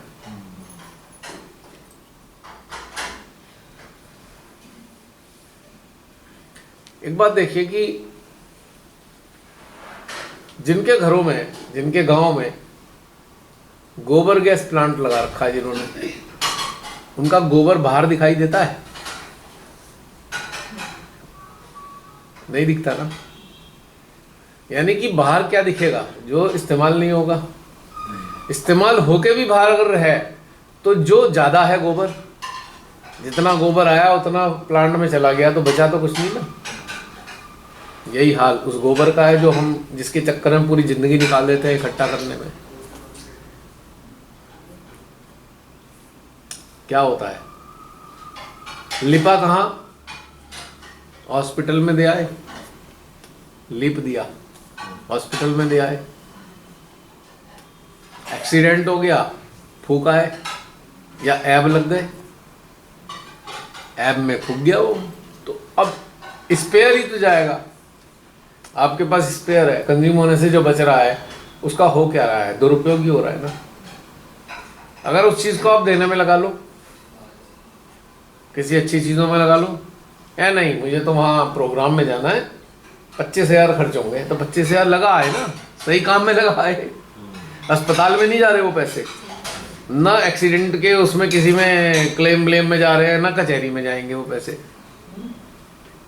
पॉइंट की बात बता रहा हूं मैं, क्योंकि आपने अपनी अवेयरनेस को अपग्रेड करने में या अन्यों की अवेयरनेस को अपग्रेड करने में इस गोबर का इस्तेमाल कर लिया, तो प्रॉपर यूटिलाइजेशन हो गया, वरना कहीं और दे के आते। और सबसे खतरनाक इसका दुरुपयोग कब हो जाता है? जब संतानें बर्बाद हो जाती हैं। अधिक गोबर है तो संतान तो गई गई, काम से खत्म ही हो जानी है वो। संतान को उपयोग सिखा नहीं पाए, उसने तो दुरुपयोग ही करना है। बिना कमाया गोबर मिल गया, वो तो दुरुपयोग ही करेगा।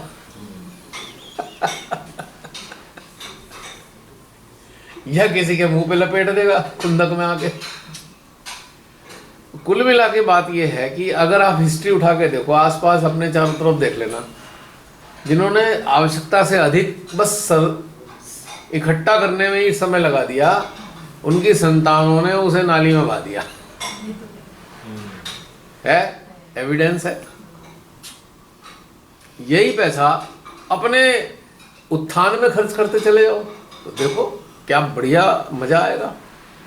गैस निकलेगी, उससे खाना पकेगा आपका, गोबर गैस प्लांट चलेगा, फ्री में, खर्चा भी नहीं करना पड़ेगा। नहीं, अब यहां खाना पकने का किस चीज से संबंध है? स्वादिष्ट व्यंजन बनेंगे, इसका मतलब क्या है?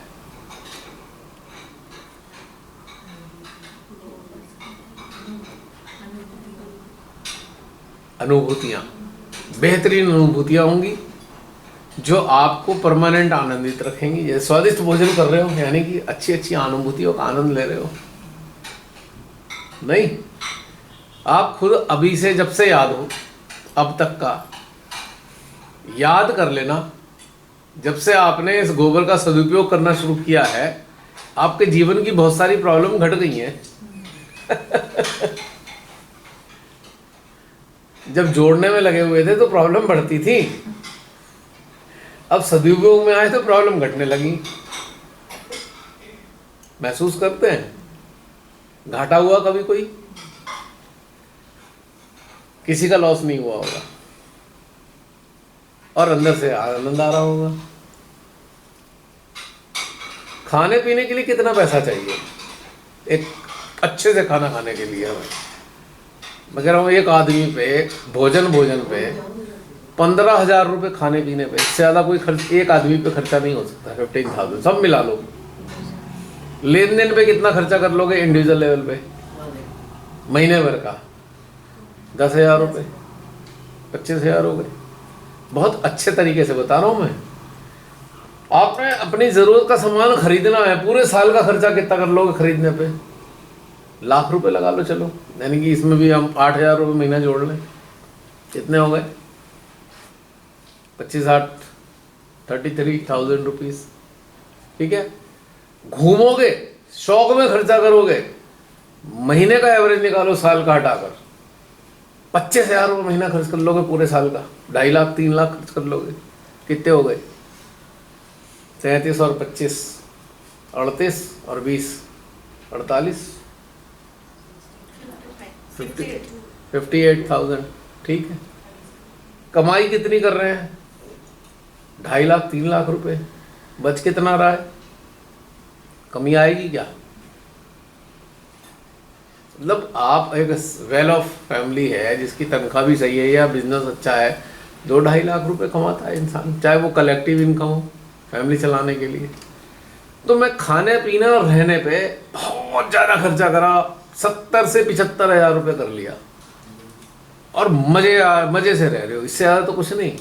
पर आपको अगर उसे ढेर लगाने का शौक है तो ना तो खर्चा करने के, रात दिन कोलू के बैल की तरह इकट्ठा ही करके अभी इतना ढेर था, फिर इतना हो गया, फिर इतना हो गया, फिर इतना हो गया। क्या हुआ? अपने को इवॉल्व करने का समय था वो तो गंवा दिया, खत्म हो गया। अब कहाँ जाओगे? बाद में याद आ रहा है ये ढेर पड़ा है, इसका क्या करूं मैं? कोई मुझे ठीक कर दो, कोई मेरे को वो टाइम दिला दो। मजे करते देख रहे हैं सबको, यार हम तो मजे करने का टाइम खराब कर दिया हमने। हम तो इन्हें बेवकूफ कहते थे, अब हम बेवकूफ हैं सबसे बड़े। हंस भी नहीं पा रहे ईमानदारी से, आनंदित रहना तो बहुत दूर की कौड़ी हो गई। हमने तो आनंदित रहने के लिए कोई काम किया ही नहीं। क्या स्थिति बनी हमारी? तो क्या गड़बड़ हुई? इवॉल्व नहीं हुए। इवॉल्व होते तो ये जो गोबर इकट्ठा करते हो, इकट्ठा ना करके खूब मजे करते, इधर खाम उधर घूम, फिर भी बहुत बचा रहता, खत्म नहीं होता वो भी। क्योंकि ये जो गड़बड़ करता है इंसान, वो अपने लालच के अंदर करता है, उसे कंपटीशन लग गया, उसे ये करना है, वो करना है, वो करना है, वो करना है। वो एंड क्या है इसका? अभी मैं पढ़ रहा था कि नीता अंबानी की जो बोतल है, एक फ्रांस के किसी ने बना के दी है, 65 लाख की तो बोतल है वो। 4,000 रुपये का पानी आता है उसमें, रोज इतना पानी पीती है। एक बार एक लीटर का 4,000 का पानी पीती है, 3 लीटर पी गई तो 12,000 का पानी पी गई, 65 लाख की बोतल में पी गई। गाड़ी उसके पतिदेव ने पूरी भारत को लूट लाट के 3,000 करोड़ की गाड़ी दी, 3,000 करोड़ की गाड़ी, कैन यू इमेजिन? और क्या है भाई खासियत उसमें? हीरे लगे हुए हैं भाई, गाड़ी चलाने के लिए है। और हीरे का क्या पॉइंट है उसके अंदर? कोई उपयोगिता है हीरो की गाड़ी के अंदर? गोल्ड भी लगा हुआ है कहीं कहीं। वो तो गोल्ड में ही तो हीरे लगा रखे हैं। गोल्ड तो मैं काउंट ही नहीं करा, गोल्ड तो दीदी वो तो अंडरस्टूड है गोल्ड ही है। पर मतलब क्या हुआ इसका बेनिफिट? और बेचारी को चेहरा देखता हूँ तो मुझे लगता है पता नहीं कितनी प्लास्टिक खींच खांच के अपना चेहरा दिखता है, नहीं खींच गया यहाँ से खींचा हुआ मैं, खींच खांच के एजिंग को रोक के दिखा दे, कितना चिपका के खींच के। वो माइकल जैक्सन ने पता नहीं क्या कराया अपने मुंह का भी, पता नहीं क्या क्या, इतने तो इंश्योरेंस करा रखे थे उसने, यूं ही गायब हो गया, खत्म। क्या हुआ? 150 साल तक जीने की व्यवस्था कर दी थी उसने। तो मेरा कहने का मतलब है, चलो फिर भी मैं कहता हूँ एक एक्टर था, कलाकार था, ऊंचे दर्जे का कलाकार था, और उसका जो भी वो था लाइन थी डांस की, वो टॉप पे था। इस लेवल पे तो उसका अचीवमेंट था। पर जो ये तामझाम उसने सुना है कि वो अपने टॉयलेट सीट भी लेके चलता था, उसकी टॉयलेट सीट सोने की थी। फ्लाइट में 180 लोगों का क्रू आता था, टॉयलेट सीट भी उसकी जाती थी। वो किसी और सीट पे बैठ ही नहीं सकता था, उसकी पॉटी रिलीज ही नहीं होती थी, तो वो अपने साथ सीट लेके चलता था। बस सच्ची बात बता रहा हूँ मैं, गोल्ड की थी उसकी वो। मतलब कमाल की बात है। देखो मतलब कितनी मुसीबत हो गई ना। आप सोचो, आपको कार के अंदर अपनी टॉयलेट सीट लेके चलनी पड़ जाए तो क्या मतलब हाल है, कितनी दुर्गति करा रखी है आपने। 180 लोगों का क्रू आता था। चलो क्रू में तो उसके बड़े सारे होंगे, पर वो टॉयलेट सीट सुन के मुझे हंसी आई। मैंने कहा क्या करा माइकल जैक्सन तूने, ये मरने के बाद समझ में आया होगा मैं क्या गुड़ गोबर करके गया हूँ यहाँ। छटपटाती सी आत्मा कहीं डांस करती, ब्रेक डांस कर रही हूँ। सोचो हैं? क्या हुआ, क्या हुआ दीदी, क्या हुआ? कहते हैं उसके मरने के बाद उसकी टॉयलेट सीट किसने ली? इनकी निगाह सही गई।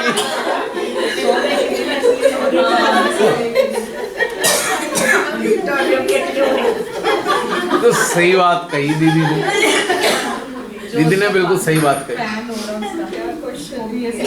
कोई ले गया होगा उसका फैन, कोई पंखा। गाने गा गा के wanna start something वो गाना था ना इसका, माइकल जैक्सन का। और पागलपना तो देखो, मैं भैया बेचारे की बुराई नहीं कर रहा, पर एक लॉजिकल बात कह रहा हूँ। ब्लैक था, वाइट करा दिया, इतना वाइट और इतने हाथ वाइट, क्या करा भैया ये डबल कलर क्यों किया, एक ही रहने देता। अब पूरा छुपा के रखेगा भाई, दिख ना जाए कोई। मतलब कितना बवाल उसने अपनी जान को ले लिया। मतलब उसे एक चस्का चढ़ा मैं वाइट दिखूं, ठीक है, तो भाई इतनी बवाल क्यों करा। हाथ वाइट, गर्दन तक वाइट, और उसके बाद सारा ढक के रखना उसे, पूरा टाइट करके रखता था, उसका पैर भी ना दिख जाए कहीं किसी को। पहले जब उसका आप देखो ना, बहुत खूबसूरत लगता था पहले जब वो ब्लैक था, उसके बाद वो बहुत बेकार लगने लगा था। ऐसा लगता था प्लास्टिक का मास्क किसी ने पहना रखा है। तो क्या किया, इसका एंड क्या हुआ है?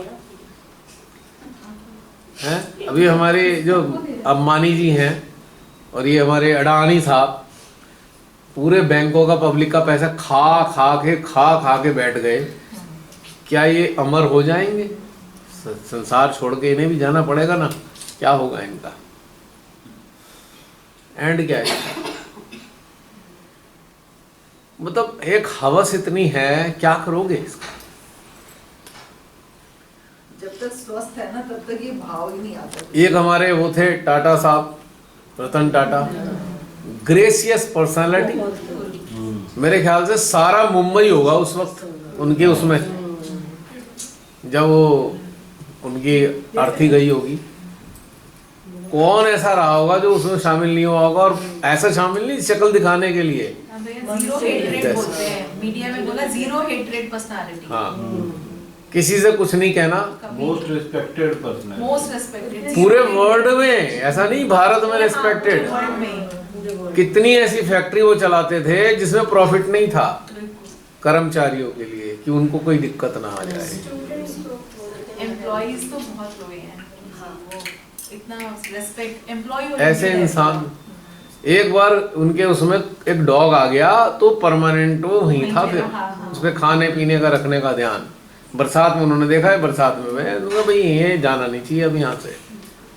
ऐसे ओरिजिनल पर्सन और बिल्कुल सेल्फलेस पर्सन को इतनी ऊंचे ऊंचे दर्जे की चेतना है, उनकी चेतनाओं को हाथों हाथ लेंगी कि भाई आओ तुम्हारा सम्मान है। भले ही वो सेल्फ रियलाइज नहीं थे, पर सेल्फ रियलाइज से बहुत ऊंचे दर्जे की स्थिति में पहुंच चुके थे वो। एंजल थे, हाँ, ह्यूमैनिटी के लिए एंजल थे।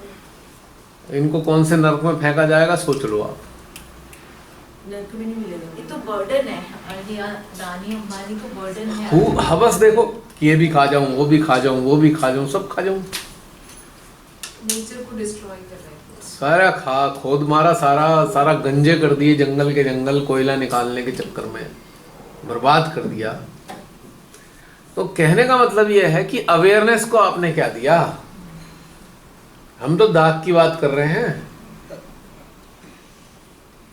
इनकी अवेयरनेस तो रंगी हुई है, दाग नहीं है, पूरी डाई हो रखी है, डाई। जैसे पहले जमाने में नहीं था एक फैशन, भैया जो सूट खरीदा या कपड़ा खरीदा उसे रंग दो, उसकी चुन्नी उन्नी महिलाएं बहुत कराती थी, हमारे घर में भी होता था। वाइट चुन्नी खरीदनी है और उसे डाई करा ले, उस सूट के कलर की करा देनी। तो इन लोगों की चेतनाएं तो डाई हुई हुई हैं गंदगी में। डाई भी हो गई है, साफ होने की तो बात भूल ही जाओ, दूसरा डाई भी हो गया है, कलर ही चढ़ गया। डाई दूसरा डाई भी है, हाँ, मर ही गई। खत्म ही हो गया, उसमें गुंजाइश खत्म हो गई है। तो अब इवॉल्व होना तो बहुत दूर की बात है, ये तो साफ भी नहीं हो सकते कभी भी। अब हमें श्रीमाता जी ने दिया मौका, अब हम किस चीज में गंवाने जा रहे हैं, किस मतलब कौन सी चीज ऐसी महत्वपूर्ण है जिसके लिए हम ये अवसर गंवा दें। ध्यान तो है ही सपोर्ट सिस्टम, ध्यान अवस्था में बने रहते हुए धीरे धीरे दाग धब्बे मिटाने का काम है। भाई हम खुद के भी मिटाएंगे, दूसरों के मिटाने में मदद करेंगे, और क्या है इसके अलावा, है कुछ। और ये धरती इंस्टीट्यूट की तरह है ही, यहाँ पे तो पता नहीं और कोई चेतना आएंगी और जो धुलना चाहेंगी, तो कौन मदद करेगा उनकी धुलने में, बताओ, कोई करेगा? जब धुले धुलाए लोग धरती पे मौजूद हैं वही तो मददगार होंगे। पहले तो एक 400 500 साल में एक आध आता था, वो पूरी जिंदगी कोशिश करता रहता था धुलने में, धोने में, दाग धब्बे मिटाने में। लेकिन अब तो श्री माता जी ने अंबार लगा दिया। लेकिन अफसोस क्या हुआ, श्री माता जी का जितना उम्मीद रही उन्हें अफसोस ही रहा, भाई इतने सारे लोग तो जोड़े लेकिन कोई दाग धब्बे मिटाने की इच्छा नहीं रखता। आपने बिना दाग धब्बे मिटाने की जगह पता नहीं क्या करे जा रहे हैं, क्या कर डाला इन्होंने, सब चीज़ों का उल्टा सीधा कर दिया सारा। कितना दुख की बात नहीं है। तो ये चीज़ के लिए क्या है, जागरूकता। अब आप लोग एक चीज़ महसूस करते होंगे, आप संसार में जाते होंगे, किसी भी तरीके से जाते होंगे, तो आपके अंदर क्या फीलिंग आती है होगी जिससे भी इंटरेक्ट करेंगे? क्या? मुझे तो दया आती है। हाँ, मतलब इंटरैक्ट करके कि ये किस स्तर पर बहुत है। उसमें आती है ना दया? पीड़ा होती है भैया, देखिए कि पीड़ा होती है, और आपके अंदर ये फीलिंग आती है काश इसके अंदर इच्छा आ जाए तो हम इसकी मदद कर दें। बिल्कुल, ये तो आती है। पर एक शर्त आ गई ना, इच्छा हो जाए तो मदद करें। श्री माता ने क्या कहा था, जो मेरे से मांगेगा उसे दे दूँ। आपके साथ भी तो यही है, जो इच्छा रखेगा उसे हम मदद कर सकते हैं, और जिसकी इच्छा नहीं है उसकी कैसे मदद करें। तो आप लोगों को एक्सक्लूसिवली उन्हीं लोगों के लिए तैयार किया है जो डिजर्विंग वंस हैं, है नहीं? हर कोई डिजर्विंग है भी तो नहीं ना। ये तो हो नहीं सकता ना कि इंजेक्शन लगाओ डिजर्विंग हो जाएगा, है पॉसिबल? तो कितना आसान नहीं है ना, अंदर अंदर अंदर अंदर साफ होते होते होते होते। पर इसके पीछे एक बहुत बड़ा राज छुपा हुआ है। कोई कहेगा भैया मुझे आनंद ही नहीं आता, लेना चाहता है? हाँ आजा, करना कुछ नहीं है, बस इसी चीज़ को थोड़ा थोड़ा फॉलो कर ले, इतना सा चखेगा, हाँ हाँ आया मजा। फिर अगले दिन थोड़ा ज़्यादा आया, फिर धीरे धीरे धीरे ही करके उसकी जो है डिज़ायर बढ़ती चली जा रही है। तो उसके बाद उसे तो लगता है नहीं, मुझे तो बस सिवाय आनंद के और कुछ चाहिए ही नहीं। तो आप फिर कहोगे अब देना सीख ले, तो 24 आवर्स आनंद में रहेगा। 24 आवर्स आनंद में रहेगा, देना सीख ले तो उसे अब तो आनंद का एडिक्शन हो गया, तो कहेगा हाँ अब तो देना ही शुरू करता हूं। अब जब देने लग जाएगा आनंद दूसरे को, तो ये कंडीशन खत्म हो जाएगी, अब तो स्वैच्छिक हो जाएगा, आपका भी काम खत्म, उसका भी काम खत्म, एक और तैयार हो गया। बढ़ गई जनसंख्या, ये वाले जो इंस्ट्रूमेंट वो माध्यम तैयार होने हैं, तो यही तो उनका उद्देश्य था श्री माता जी का था। जब श्री माता जी का कार्यकाल समाप्त हो रहा था, तब सहजी क्या सोच रहे थे? मोस्ट ऑफ द सहजीज क्या सोच रहे थे? आप लोगों ने तो बात की ही होगी कभी कभी। एक क्वेश्चन सबके अंदर था, आगे क्या होगा सहयोग का, था? आज क्या है अंदर? क्या है अंदर आज? गहनता प्राप्त करना। नहीं वो तो है ही, लेकिन आज वो वाला सहयोग के प्रति चिंतित है, आगे सहयोग कैसे चलेगा? आज क्या है? सहयोग को देना चल ही रहा है, सहयोग तो नहीं, पर वो भेड़ चाल वाला सहयोग नहीं है आज की तारीख में। जो तैयार है अपने अंदर उतरने के लिए, उसके लिए सहयोग है। वो जो सहयोग आज दिखाई दे रहा है वो सहयोग है ही नहीं, वो तो एक धर्म बन चुका है, सेक्ट बन गया है, कल्ट बन गया, कल्टिज्म है वो वही होता रहेगा और आज से 50 साल भी वैसे ही होगा, कुछ नहीं बदलने वाला। क्योंकि इतने सालों में, मैं 24 सालों में देख लिया, कुछ नहीं बदलने वाला। आप में से बहुत से लोग वही उम्मीद के साथ जुड़े हुए थे उस वक्त, जब उम्मीद टूटने लगी तब समझ में आया भैया ये तो वो है नहीं, अब क्या करें। लगा ना उम्मीद टूट गई ना कि अब क्या है इसका, नेक्स्ट क्या है? तो उसका जवाब नेक्स्ट आप लोग हैं कि ये है नेक्स्ट।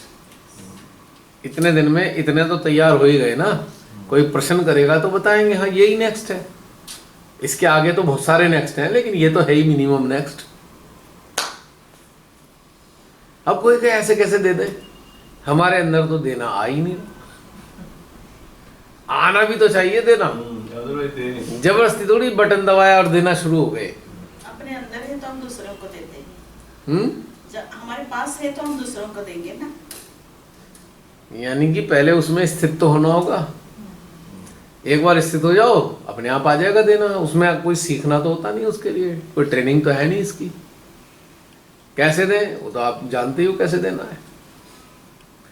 अब कोई घर में आप मेहमान बुलाते हो, कोई आप सीखते हो हम सर्व कैसे करें मेहमानों को, आता ही है सर्व करना, हार्दिक इच्छा होती है हम सर्व करें। जैसे हमारी सुनीता बहन तबीयत खराब है, कल से लगी हुई है सर्व करने में, लगी हुई है, कैसे भी करके देना है, क्योंकि फीलिंग है ना, देना है नहीं। अब क्या उससे कोई सीखा जाता है कैसे दें? एक चीज तो सीखी जाती है, कैसे उस स्थिति में रहे, वो तो सीखने की है, पर कैसे दे इसको सीखने की क्या जरूरत है? अंदर से प्रेम होता है जो कि अपने आप सिखा देता है। फ्लो चल रहा है, कितने प्रकार से है, इसका कोई अंत नहीं। कितने प्रकार के तरीके, रूप हैं इसके, रंग रूप हैं इसके देने के, अंतहीन। बढ़ता जाता है और आनंद भी बढ़ता जाता है। जितना आपको देने में मजा आ रहा है, अंदर से बहने में मजा आ रहा है, उतना जुड़ता जा रहा है, ऑटोमेटिकली जुड़ रहा है। अब एक एनर्जी फील्ड बन गया है प्रेम का। और लोग चिपकते जा रहे हैं धीरे धीरे करके, हमें भी जोड़ लो, हमें भी जोड़ लो, हमें भी जोड़ लो। वो क्यों जुड़ना चाहते हैं? उन्हें क्या मिला यहाँ पे? उनको ये मिला जो उनके अंदर वो उसके तरह जो होता है ना, सैटेलाइट की तरह चक्कर लगाते थे ना पर्सन, वो टिक गए। सॉल्यूशन आ गया उनका, उन्हें समझ में आ गया अब हमें भी जुड़ना है, हम भी यही काम करना चाहते हैं, हम भी अपने आप को, जीवन को सार्थक बनाना चाहते हैं। धीरे धीरे धीरे करके सिस्टम चलने शुरू हो गए। और अब उन्हें ये भी डिफरेंस समझ में आया, जो आगे की बात थी वो यही थी, है ना। अब बाकी जो भैया जो इसे संप्रदाय बनाना चाहते हैं तो उनकी वो डिजायर है, वो उसे करते रहे, हमें उनसे क्या लेना देना इस बात से। तुम इसका कुछ भी बनाओ, असली खेल तो ये था कि हम बदले तो जमाना बदले, हम ना बदले तो फिर कौन बदले, है नहीं। अब आप बदले तो आपका सारा नजरिया भी तो बदल गया। अभी वो हमारी ऋतुजा बहन का बेटा आया हुआ था, उन्होंने मिलाया, बेटा है, हाँ हाँ मैं मिलना चाहता था। अच्छा बताओ, नहीं वैसे नहीं, बस अच्छा लग रहा है। मैंने कहा अच्छा क्या करते हो, हाँ मैं तो सुनता हूँ। बोले बहुत परेशान होता हूँ और परेशान होके ये सुनने लगता हूँ, मुझे बड़ी शांति मिलती है, जबकि उसे कोई इधर से लेना देना नहीं। भैया कौन बच्चा आपका फैन है? स्मिता की डॉटर ना आपको देखती रहती है। अच्छा मैं सुनाना चाहती हूँ कि डिस्टर्ब करेगी तो बोलती है कि मुझे इनको देखते रहना है, देख के हमको हार्ट में बहुत अच्छा लगता है। अच्छा और भैया मेरी छोटी वाली बोल रही है कि आई एम वेरी एक्साइटेड। मैंने कहा क्यों, जल्दी से वीडियो रिलीज हो ना आपकी सेशन की, तो मुझे भी देखना है। अच्छा दोनों कर रहे, दोनों सुन रहे हैं, डिस्टेंस वाला। तो इसका मतलब जो डिजर्विंग सोल्स हैं उनको ये अच्छा लगेगा। ये तो भी कम सुनता है भैया, इससे छोटा है ना, वो तो सारे सेशन सुनते हैं। अच्छा, और उसका एग्जाम चल रहा था इसलिए वो आ नहीं पाए, नहीं तो वही आने वाला था। पर उसने जो बात बताई ना, हाँ। वो उससे बड़ी बात थी। उसने जो सीधी सीधी बात कही कि मुझे बहुत अच्छा लगता है, जब मैं बहुत परेशान हो जाता हूँ तो मैं सुनना शुरू कर देता हूँ, मुझे शांति मिल जाती है। जो रेगुलर सुन रहा है वो तो एक अलग मैटर हो गया, उसे अच्छा लग रहा है। लेकिन जो सबसे ज्यादा परेशानी इस चीज की होती है कि जो इसमें इंटरेस्ट नहीं रख रहा लेकिन इससे सॉल्यूशन ले रहा है, वो बड़ी बात है। इंटरेस्ट है नहीं पर सॉल्यूशन आ रहा है। कह रहे मैं सुनता रहता हूँ, वो बता रहा था बच्चा कि मेरे को तो बड़ा मेरे को अच्छा लगने लगता है, फिर मैं दोबारा काम करने लग जाता हूँ। भैया हमारे घर काम करने आती है ना जो, तो 10 साढ़े 10 तक आती है, चले जाते हैं, मैं अपना सेशन लगा लेती हूँ जब भी जाता हूँ तो लगा होता है। तो एक दिन वो भी ऐसे काम करते करते सुन रही होगी तो मुझे कहती, मैं डोगरी में बोलूँगी आपको समझ नहीं आएगी, आई मैं ये कितनी अच्छी गल्ला करते हैं, मतलब कि ये कितनी भी अच्छी बातें करते हैं। उसको भी ये चीज़ समझ आ रही है जो अच्छा है, लेकिन उसको ये नहीं पता कि क्या बोल रहे हैं। ये माई कितनी अच्छी गल्ला करते हैं, मैं अब मुझे कहने लगी। तो मुझे ऐसा लग रहा था कि उसको भी ये चीज़ हो रहा है कि नहीं, उसके हार्ट को एनर्जी फील हो रही है, उसको बातें दिमाग से समझ नहीं आ रही, बट उसका हार्ट रेजोनेट कर रहा है उस एनर्जी को। पर आत्मा तो है, हाँ, वो हार्ट रेजोनेट कर रहा है ना, उसे कूलिंग इफेक्ट आ रहा है अंदर। तो आप सोचिए कि जैसे धीरे धीरे, चाहे आप हैं, यूट्यूब पे बहुत सारे लोग हैं, भले ही नहीं मिलते, नहीं जुड़े, पर वो अंदर बदल रहे हैं, बदल रहे हैं ना। आप उनके नीचे सुनते भी होंगे, यही तो चीज चाहिए थी हमें, नीचे कमेंट बॉक्स में लिखा होता है, यही तो हम ढूंढ रहे थे, यहाँ मिल गई, किसी ने नहीं दी, यहाँ मिल गई हमारी, ऐसे करके होता है ना। कई लोग कितने सारे कमेंट करते हैं। वो लोग कौन है? पूना के एक सेंटर की है हमारे, पांडे नाम है, वो भी सुनते हैं आपका। अच्छा, हाँ। मेरा नहीं, जूम का, मेरा थोड़ी है, तो आप लोगों का है। भले ही नाम मेरा है चैनल पे, वो मेरा थोड़ी है ये। वो कटरा का उन्होंने देखा तो बोल रहे मैं ऐसे खाना बनाते समय लगाती हूँ तो आपकी आवाज़ जैसे लगा, इसलिए मैंने फिर जूम करके देख लिया तो आप भी थी। तो आप भी है क्या भैया के ग्रुप में? बोली वो हाँ मैं बहुत दिन से हूँ बोले। तो मैं भी सुनती हूँ, 6 महीने हो गए मैं भी सुनती हूँ भैया का, ऐसे बोल दिया उन्होंने। अच्छा, तो आपको कैसा लगता है पूछ लिया मैंने, तो बोलने कि मेरे हार्ट में बहुत ठंडक आती है, बहुत अच्छा लगता है, इसलिए मैं रोज़ सुनती हूँ, मैं ज्वाइन हो जाओ, ऐसे बोल दिया मैंने। वो सेशन ऐसे सुनते जाओ रोज। नहीं मैं ऐसे ही सुनेंगी, ग्रुप में ऐड नहीं होंगी, तो उसका टाइम आएगा तब आएगी वो। बस हमें वही तो नहीं करना, ये कहना कि ग्रुप में ऐड हो जाओ, छोड़ दो उन्हें, ये नहीं करना हमें। हाँ। नो, क्यों नहीं करना? क्योंकि उसका सिस्टम अभी रेडी नहीं है।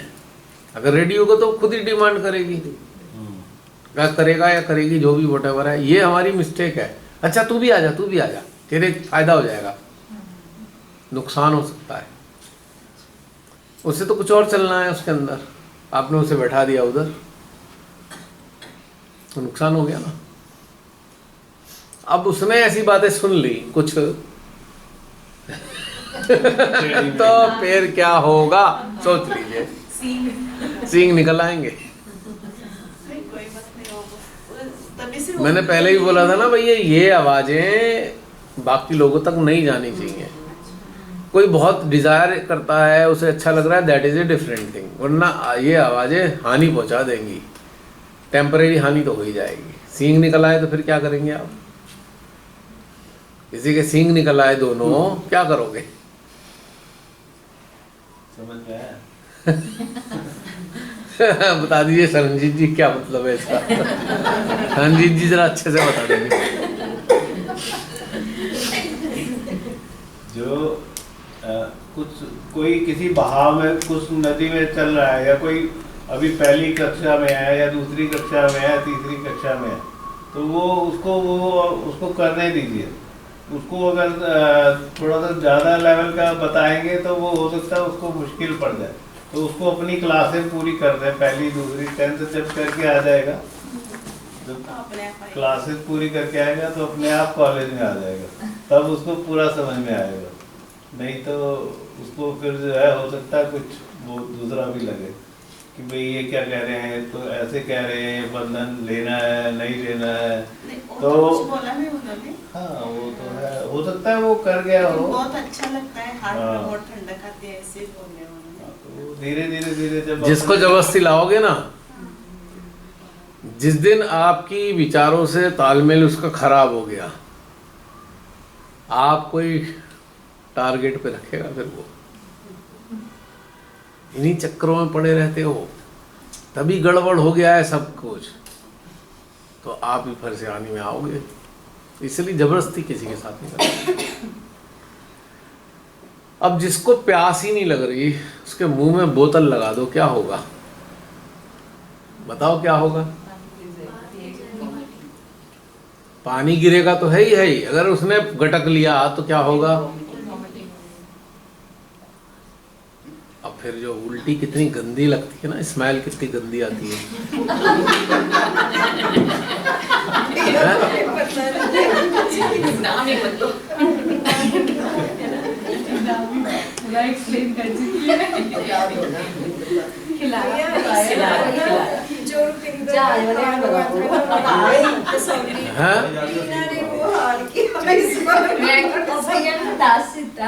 मैं क्या भैया वो तो जहाज वाले ਨੂੰ पता होगा, मैं तो आ गई सी भी ਹੁਣ ਕੀ ਹੋਇਆ ਬਾਅਦ ਚੋਂ मैं तो चल के आ गई, देख ही आई हूँ, काम देख ही आई हूँ। तो ये गड़बड़ होती है ना, बड़ा गंदा सा हो जाता है। जबरदस्ती किसी के साथ नहीं।